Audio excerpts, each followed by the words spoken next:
আমি যে কুর্তিটা সেলাই করছি ওটা সম্পূর্ণ রেডি হয়ে গেছে। দেখেন কি রকম হয়েছে।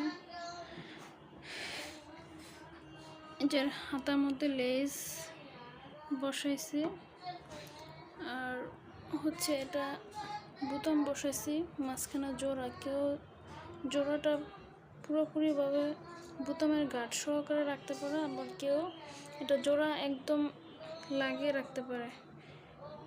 যার যার রুচি আর কি, যার যার ইচ্ছা। আমি এটা জোড়া লাগিয়ে দিছি, বোতামের গাঁট করা হয় নাই। দেখেন ফাড়া, এই যে এই সাইডটা ফাড়া, মাঝখানটা একটু ফাড়া রাখছি, অনেকটাই বেশি।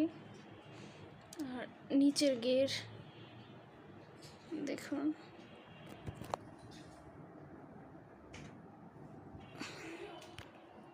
নিচের